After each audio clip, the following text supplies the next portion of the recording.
Now at 9, could bow hunting soon be legal in Joplin? See how the city plans to tackle its deer problem.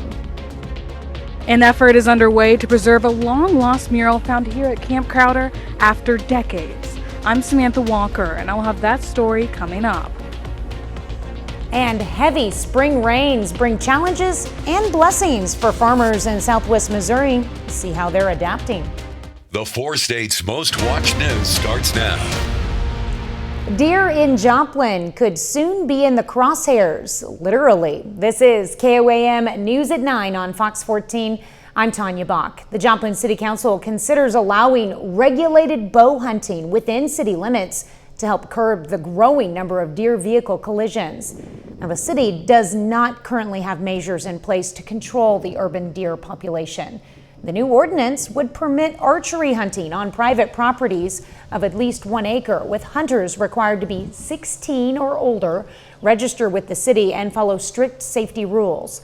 Also, the hunter would have right of retrieval in the case of a wounded deer running onto a neighbor's property. Tonight, the minimum required 5 council members approved the first reading. The bow hunting ordinance now moves to second and third readings. Authorities released the name of a man shot in an officer-involved shooting over the weekend. The Oklahoma State Bureau of Investigation identified the man as 25-year-old Michael Cook. Police say Cook fired into the Mia Bella Italian restaurant from outside, trying to force his way in. Officers arrived quickly and confronted Cook, who opened fire and then ran. Gunfire broke out again near an Arby's. Cook was shot, taken into custody, and flown to a Tulsa hospital in critical condition. The OSBI says Cook is still hospitalized in Tulsa receiving treatment.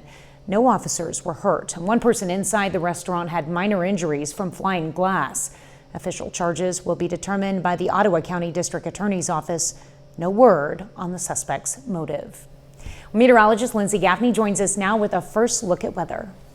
Well, temperatures finally getting down to the low 80s. It's been a pretty warm day. Now we're seeing winds gusting 20 to 25 miles per hour, and clouds are starting to move in.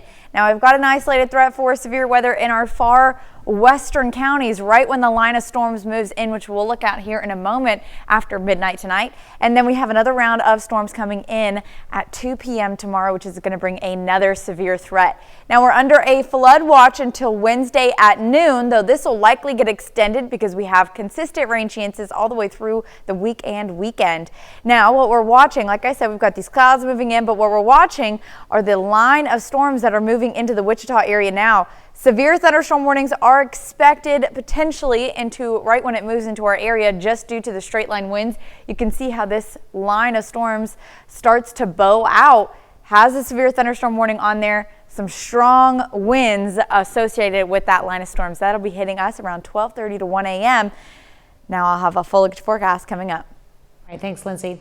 The 4 states has seen a lot of rain over the course of the spring, with most back in April. As for farmers in Southwest Missouri, there's a good side and a bad side to all of the water inundating the region. Nick Kelly reports. After a drier than normal March, from 1 to over 3 inches of rain for the Ozarks, April and May were gushers. Many saw nearly a foot of rain in April, with another 5 to 12 inches in May. Not good for Curtis Millsap and his Greene County vegetable farm. We're going to bear a lot of soil. We're going to till things, we're going to loosen up the soil. And when we get a lot of rain like that, it gets our soil on the move, sends it downhill, which is the last thing we want to have happen with it. Heavy runoff left behind rough and uneven soil, not suitable for any new planting or replanting. Tomatoes, bell peppers, squash, and other summer crops are still sitting in pots for weeks, waiting to go into the soil. While that is a setback for Millsap, he's not underwater, keeping customers in produce. We've got tons of great beets and carrots and cherry tomatoes and head lettuce, and there's lots of good stuff coming out of the fields and the tunnels. So we're still open for business. We're definitely still feeding our community. Ranchers like Josh Worthington in Dade County are thankful for all the rain this spring. It's nothing but great news for his cattle, for grazing and hay production. If the good Lord brings rain and we get excess grass, it's just a great thing. It makes our lives a lot easier and just creates a great stage for cattle to do well on, and eliminates some of the challenges of us trying to figure out how to bring in supplemental feed for them. With both Millsap and Worthington having years of experience farming, they've dealt with wet springs before and know how to keep things growing. It's maybe come a little more than we wanted at a particular time, but they're just going to deal with the challenges and that it presents and be thankful for every drop that comes. We're farmers. We know how to make it work. So we'll still have tomatoes. We'll still have abundant cucumbers. We're still getting the good stuff coming out of the fields, and we'll catch up. Both Millsap and Worthington are keeping an eye on our returning rain chances in the forecast, and like you just heard, they'll adapt and hope that the weather in the coming months will be more cooperative until fall. A powerful international traveling exhibit makes a stop in Fort Scott, Kansas. The exhibit, And Frank, A History of Today, is at the Lowell Milkins Center for Unsung Heroes this month. Through historical photos, powerful stories, and visuals of the actual Anne Frank house, visitors will be immersed in the life of a young girl whose words and resilience have touched millions around the world. Well, efforts are underway to save a piece of local military history. A long-lost mural is unearthed in a building that was once part of Camp Crowder during World War II. KOAM's Samantha Walker has more on how one organization is working to preserve the decades-old artwork. Camp Crowder in Neosho, Missouri has a long military history surrounding World War II. According to the Army Historical Foundation, the first soldiers began to arrive less than 1 week before the Pearl Harbor attack. Camp Crowder was known for training soldiers before many were sent to serve overseas. Some of that history still exists. The Army auctioned off the buildings as surplus that were at the base, and one of those buildings was sold to a family located outside of Neosho, and inside that building was a mural. For 80 years, this mural has held on in a building used for agricultural work. According to the Arts Council, this sort of art isn't new to Camp Crowder. In fact, we have multiple photographs of other murals that were painted at Camp Crowder, but did not survive the closing of the camp. The Neosho Arts Council believes the mural was designed and painted by an unknown soldier who was training at the site before they were deployed. The organization says portions of the mural remain just a sketch, as the artist was likely called to action before they finished. He had started painting in sections, but something made him stop and have to abandon this work mid-progress. And we want to make sure that our preservation treatment keeps those pencil marks on the panels as well as the paint. Now an effort by the Neosho Arts Council is underway to raise funds so that lost mural that spent decades here at Camp Crowder can be preserved for years to come. The first step was to carefully remove the mural from the building with the help of expertly trained volunteers.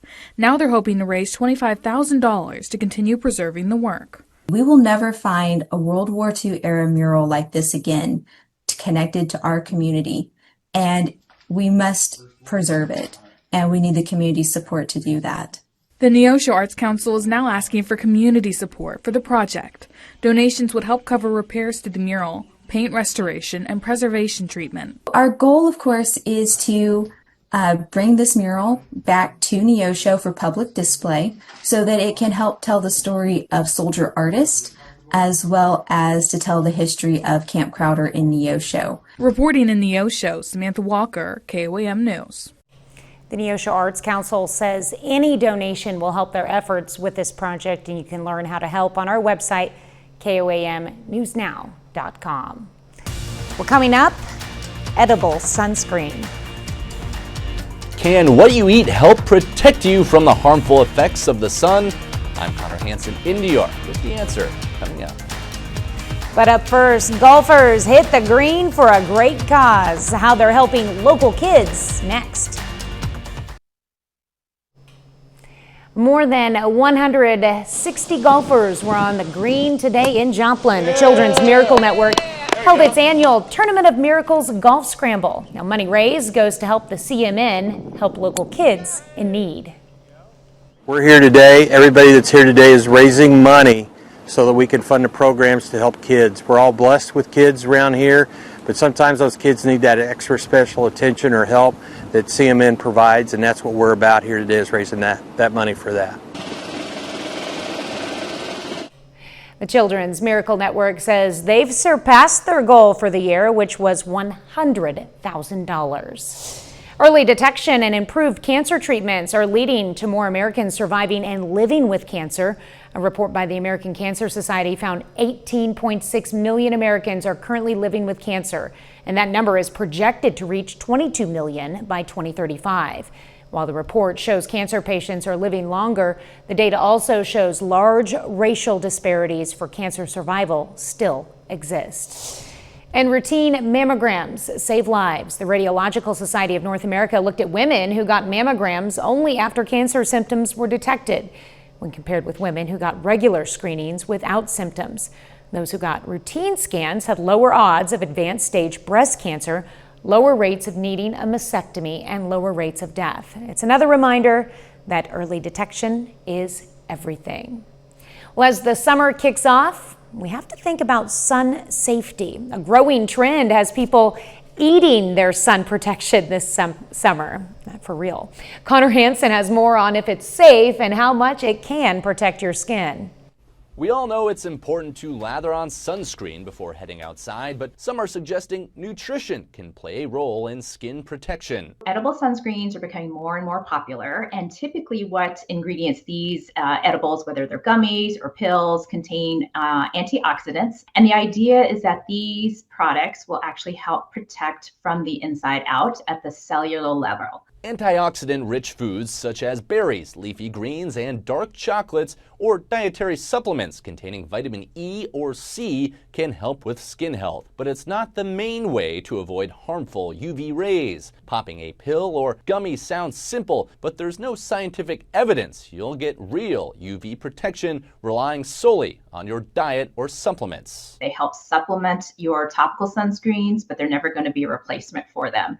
So you also want to make sure that if you're using them, you want to use them in conjunction with or in addition to your regular sunscreen. Dermatologist Susan Masick says nutrition helps, but sunscreen saves. It's really important to use daily sunscreen as it can actually decrease your risk of skin cancer by almost 40 to 50%. So if you start at a young age, if you're very consistent with it, it will actually decrease your risk of skin cancer over your lifetime. Experts say these edible sunscreen supplements are safe for most people and don't need to be taken daily. I typically have patients use them when they're actually knowing they're going to be out in the sun, where they're going to have known sun exposure. Still, it's important to protect yourself in the sun, whether it's cream, gel, or spray. Dr. Masick reminds folks of the most effective way to apply sunscreen. Before you start your day, use it as a daily application.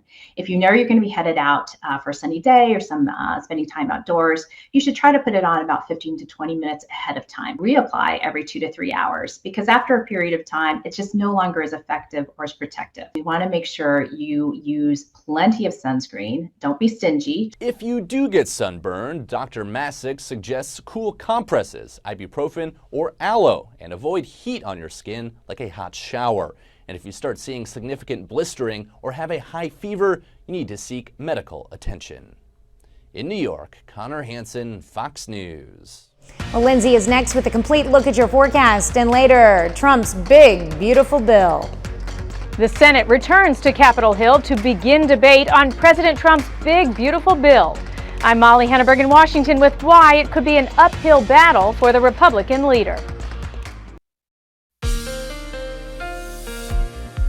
Well, it's been a pretty warm day today, and we have been watching some storms developing out to the west of us. You can see a nasty looking line of storms moving into the Wichita area. Currently, we're going to have some clouds pushing in. We're going to get overcast skies here in the next 15-20 minutes. But we're watching this line of storms. Now you can see how it really ramps up once it gets just into northern central parts of Oklahoma and then getting closer to Wichita. You can see the severe thunderstorm warnings. The lightning really just takes off as well. So that's going to continue to push in. We'll be tracking it. Models showing it starts to die down a bit before it moves into our area, so we'll keep an eye on that. That's going to be our first round through the early morning hours, and then we hit our second round of storms. That's going to be coming in early afternoon until early evening. So we're going to have 2 windows of storms to push in. Now you can take a look downtown Joplin from the Cornell Arts and Entertainment Complex. We've got some gusty winds up to 25 miles per hour through the rest of the night. Clouds. We're also going to see temperatures dropping down another 10 to 12 degrees down to the upper 60s. And then we're going to have scattered thunderstorms developing, and that line of storms starts to move in after midnight. Now, we do have the chance to see some severe storms in the morning, so over the next couple of hours, but our slight risk is mainly for our afternoon storms. 2 p.m. to about 12 a.m. may clear out as early as 11 p.m. tomorrow night, and then we have a flooding threat and a straight line wind threat, but all modes of severe weather are possible. All right, so let's look at our future track. This is now 10:30. We've got those clouds moving in. That line of storms, you can see how some parts of it a little bit stronger. It'll start to bow out, but you can see how it weakens right when it hits our area. We still have that gust front, so we are still going to be seeing winds likely gusting 50 to 60 miles per hour. Now, 50-mile-per-hour wind gusts is just below the severe threshold, so we're going to keep seeing how this continues to track as it moves into our area. Now, this is about 3 a.m.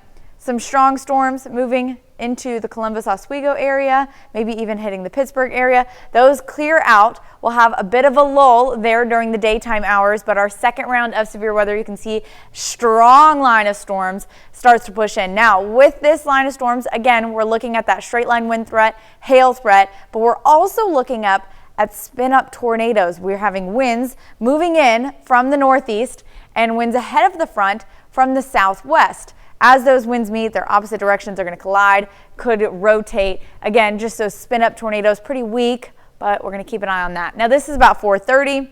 Line of storm starts to push into southeastern Kansas. It'll continue to line right just north of I-44 by about 6:30 to 7 p.m.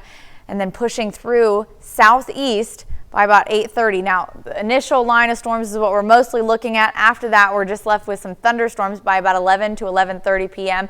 and then some scattered thunderstorm chances, isolated thunderstorm chances after that line of storms moves out. Now, we also are dealing with that flooding threat. We could see anywhere from an inch to 7 inches of rainfall. Now, I've got a possible alert day on Tuesday just due to those afternoon storms, especially just the timing is when everyone's out and about, but we're also looking at all modes of severe weather, big wind threat, straight line winds are just as damaging as any tornado can be, and then we're going to have thunderstorm chances returning Thursday through Sunday. A lot to keep our eye on, that's for sure. Yes. All right, thank you for doing that. All right, thanks, Lindsay. We've got the perfect way for you to stay ahead of severe weather season. Scan this QR code with your phone and head straight to the updated weather resources page on our website, where you can find information on storm shelters, weather updates, closings, and road conditions. You can also find tips for watching live streams in real time. It's called the weather resource page on KOAMnewsnow.com. Well, kids and teens spent the afternoon getting creative at the Pittsburgh Public Library today.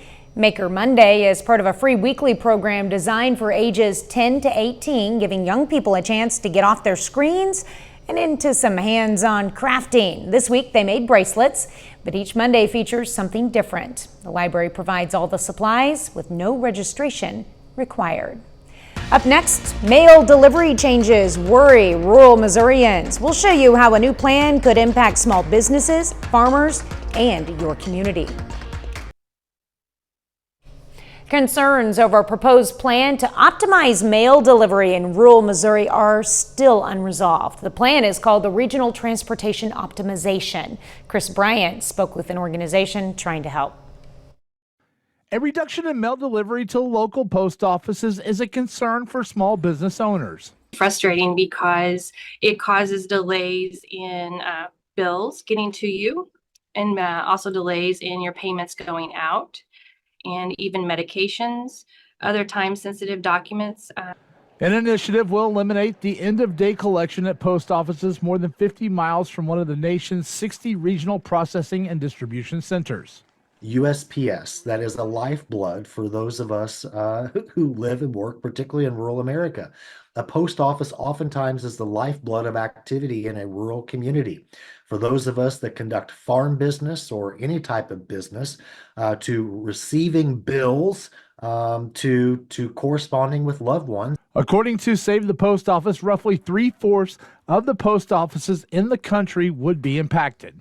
We are trying to send things out sooner, and We're also contacting our vendors to let them know, yes, we have sent payment. They are offering some other avenues as far as electronic payment. The Missouri Farm Bureau has previously reached out to lawmakers and the United States Postal Service to speak out about the plan. Does impact, does carry on down the road and impact others. It sure does. If implemented, it could have a negative impact on Missouri farmers. This is about improving service and making sure that whether you live in rural communities or on a farm or ranch, or whether you live in Kansas City, St. Louis, or even New York City, all of us care about more reliable service. And it's unfair to treat half of the American population differently than the other half. Missouri Farm Bureau is hopeful the new head of the Postal Service will reevaluate the proposed plan. We hope at some point someone within the Postal Service will want to read through what we are aggregating, because we most certainly want to share it with them. This is a leadership issue, and we need answers. Up next, Nevada honors its recent tornado heroes. We take you to the special tribute. The Vernon County Republican Central Committee hosted a special community cookout to thank law enforcement, first responders, and other responders who helped after the April 2nd tornado. Community members gathered at the courthouse in Nevada this evening to show their appreciation and share a meal with the officers who stepped up during the crisis. State Representative Dane Deal also attended the event, presenting a resolution to honor the first responders for their dedication and service to Nevada. 30 more minutes of news, weather, and sports is coming your way. Coming up, Republicans face pressure from both sides as they push to get President Trump's big, beautiful bill through the Senate by July 4th. And Ukraine and Russia remain deadlocked to see what's next for peace talks. You're watching the 4 states' most watched news. This is KOAM News at 9 on Fox 14. I'm Tanya Bach. Will it be beautiful or ugly? President Trump's legislative agenda, the so-called Big Beautiful Bill, is now in the hands of the Senate. But the spending bill faces an uphill battle against some members of the president's own party. Senate Majority Leader John Thune isn't just fighting Democrats to get President Trump's big, beautiful bill across the finish line. He's also trying to convince some members of his own party who like many aspects of the bill, but think it includes too much government spending overall. It has to stop. And this is our only moment. Again, it's been unprecedented level spending. There's no justification for $4.4 to $7 trillion in just 6 years. But President Trump's Treasury Secretary is confident the bill will make it out of the Senate, perhaps with some changes. Everyone said that Speaker Johnson would not be able to get this bill out of the House with his slim majority. He got it out. Leader Thune has a bigger majority. Republicans could lose 3 members and still have enough votes to pass some version of the Big Beautiful Bill, with Vice President J.D. Vance casting a tie-breaking vote. Senate Democrats are roundly criticizing the measure, which includes changes to Medicaid. Well, this Republican budget bill is an absolute disaster for the country, in particular for middle class and poor people. Senate Minority Leader Chuck Schumer calls it, quote, one ugly bill, and says Democrats will, quote, fight it with everything we've got. Senate Republicans who support the measure are hoping to get it to the president by July 4th. In Washington, Molly Henneberg, Fox News. Ukraine and Russian officials wrap up their latest peace talks, agreeing to exchange more prisoners and the bodies of fallen soldiers. But the two sides remain far apart on ending the conflict, with Russia again rejecting Ukraine's call for an unconditional ceasefire. Moscow instead offered terms requiring Ukraine to withdraw from 4 annexed regions or freeze Western weapons deliveries. This comes after Ukraine's drone strike on Russian bases and Russia's largest air assault of the war. Meanwhile, U.S. lawmakers are pushing for tougher sanctions as talks are set to continue later this month. Well, Lindsay is next with a complete look at your forecast. And later, a local veteran leader turns vandalism into inspiration, hoping a new museum will teach young people the true cost of freedom. Well, we've had a pretty nice day today, but it's all ending tonight. We're going to have consistent chances of rain and thunderstorms starting late this evening. Now you can see, taking a look, we've got a line of storms moving into the Wichita area. Now, in our area so far, we've only seen clouds starting to push into the Joplin Metro, out towards Monette. So most of us are seeing cloudy skies right about now. But let's hop over to Wichita area. We've got a line of storms that's developing. You can see how it bows out. So it's mainly looking at a straight line wind threat. We could see winds gusting 50, 60, even pushing up to 70 miles per hour. Now we're going to have severe thunderstorm warnings along that line as it continues to push into the area. Mainly after midnight, that's when we're going to start to see it, and then it tapers off by about 5 to 6 a.m. We'll have a bit of a lull before our next round of rain and thunderstorms, even our severe threat that kicks off just afternoon and into the evening all the way until about 10, 11, even midnight tomorrow night. Now taking a look outside downtown Joplin from the Cornell Arts and Entertainment Complex, you can see we've got winds that are gusting up to 25, 30 miles per hour ahead of the main line of storms that's going to be moving in tonight.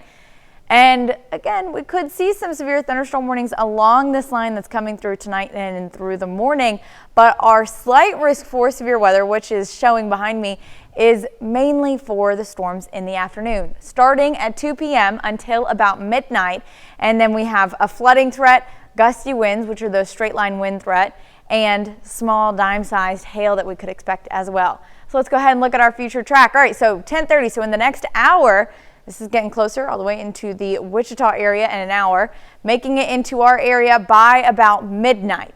Now you can see how it falls apart initially as it moves in, but it'll continue to push in and re-strengthen in some areas, especially in the tail end of the main line, that gust front that is going to push through. Now this is about 3 a.m., making its way into Parsons, Columbus, Oswego, all the way up to the Pittsburgh area. Will continue to make its way into the Joplin area about 4 to 4:30. Now after 5:30, 6 a.m., mostly looking at some clouds, maybe a couple of isolated showers, but we have a break before our next line of storms. And you can see how skies clear, which will be conducive for more severe weather activity later in the afternoon. This is about 2 p.m., so that line of storms moves in, another linear line, which means we're going to have that next round of storms does turn linear, causes that straight line wind threat again. We could see spin up tornadoes along this front as well. So you can see north of us, that's a straight line wind threat right there. Couple of isolated storms that could pop up as well. Those are continuing to push in by 6:30, making it into the Joplin Metro. By about 8:30, starting to push south into southern parts of our viewing area, south of I-44 into Arkansas as well. By about 11:30, the initial line is out of our area. We're left with some thunderstorms on the Missouri side and some scattered showers through the remainder of the evening and into the overnight hours. So we do have a possible alert day for Tuesday for the morning storms and especially the afternoon and evening storms. Wednesday we get a break, but thunderstorm chances kick back off Thursday through Sunday. So we're not quite out of the woods yet. It's going to be a long week. Yes, it is. All right. Thank you, Lindsay. Well, still ahead, Joplin High School hires a new head coach for its baseball program. Plus, the Nevada Griffins hope to win their second home game in a row. John Dales has those stories and more up next in sports. Summer collegiate baseball is in full swing in the 4 states. Up in Nevada, the Griffins have won 2 of their first 3 games of the season, including last night's home opener. Beautiful night for baseball in Nevada. Mink League action this evening as the Griffins host the Clarinda A's. Bottom of the first inning, runner on first for Sam Schmidt, who sends this pitch over the left fielder's head all the way to the wall. He's into second with a double, and that puts 2 runners in scoring position for Trenton Creek, who comes through with a base knock into left field. Schmidt will score from second, and the Griffins jump out to an early 2-0 lead. Same score next inning, and this ball gets away from Clarinda's catcher. That's the Griffins starting pitcher, Ryan Welch, showing off the speed as he sprints home from third and scores. Now top of the third, Welch back on the mound using that submarine delivery to get the strikeout. But the A's score a couple to pull within 1. Bottom of the inning, Nevada has the answer. Shortstop Xander Miller absolutely crushes this pitch to deep left and gone for a 3-run homer. The Griffins are off to a hot start this summer. They win 10-7 tonight and improve to 3-1 on the season. Over in the Mid-America League, the Joplin Outlaws are off tonight before playing a 3-game road set against the Sherman Shadowcats. But today, Joplin's starting pitcher and recent MSSU grad Cole Gaiman is named Mid-America League Pitcher of the Week. He's been dominant in each of his first 2 starts this season.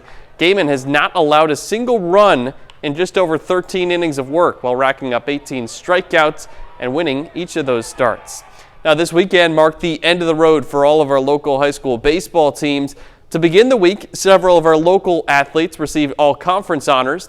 We'll start with Webb City High School senior Andrew Young, who gets named COC West Player of the Year. The Missouri Southern commit helped lead the Cardinals to a 4th consecutive district championship and an appearance in the Class 5 state quarterfinals. Kyle Wolf is the Coach of the Year in the COC West. After announcing his intentions to step down at the end of the season, Wolf helped lead the Eagles to a district championship and a Class 6 state quarterfinal berth. Neosho Jr. Brody Crane is the COC West Pitcher of the Year. Here's a look at the first team all-conference. Now that includes Joplin's Brecken Green and Neosho's Alex Rodriguez as pitchers. Catchers Daniel Rose and Canton Smith, also from Joplin and Neosho respectively, along with Finn Versluis, another Neosho Wildcat, and Carthage sophomore Landon West. His teammate Blaine Lillienkamp is also on the first team all-conference as a utility player. The all-conference teams are released today as well for the Big 8, and your 2025 co-players of the year are Nevada senior Caden Klump and Aurora sophomore Sean Creasy. Mount Vernon's Kyler Schaff is named Big 8 Coach of the Year. Here's the rest of the first team all-conference, excluding the players of the year. It features Seneca's Jagger Wilson and Mount Vernon's Braden Dodson as pitcher, Nevada catcher Kellen Braden. Outfielders are Aiden Clapper, Memphis Mooneyham, and Drew Sherwood. Lamar's Eli Hull is the first team designated hitter, and infielders are Braden Van Loo, Miles Young, and Hagen Ginger. For the second and third teams, check out our website, koamnewsnow.com/sports. And I mentioned a moment ago that Joplin baseball coach Kyle Wolf stepping down at the end of the year. JHS announces today that Chase Kilgore will take his place. He's the former head coach at Lamar. In a press release today, Kilgore says that he wants to continue to make the entire city of Joplin proud of the Eagles baseball program. That's it for sports. We're back right after this.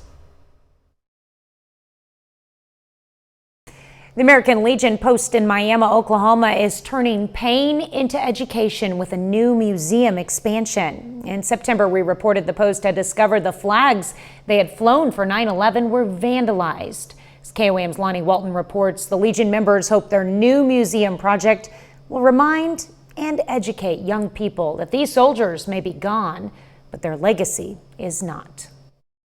None got cut, none was damaged, so we're thankful there. Curtis Nida is the commander of American Legion Post 147 in Miami. He was broken when he found damaged flags he and his members set out in September.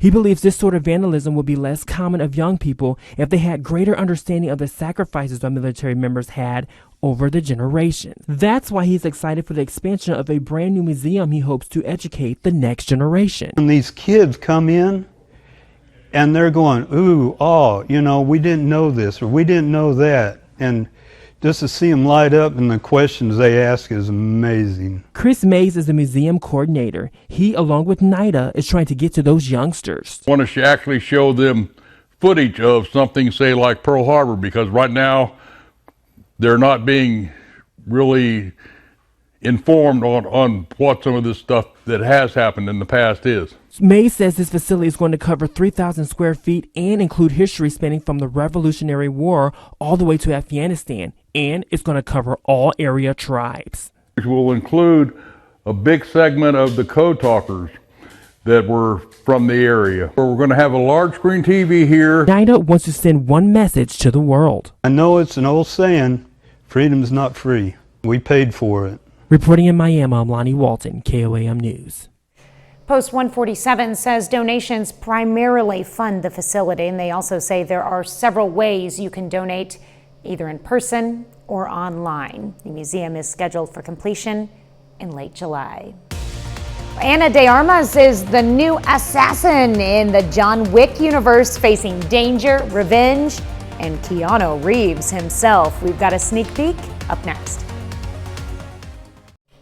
The John Wick universe gets a deadly upgrade. Ana de Armas steps in as a vengeance-fueled assassin in the action-packed spin-off Ballerina.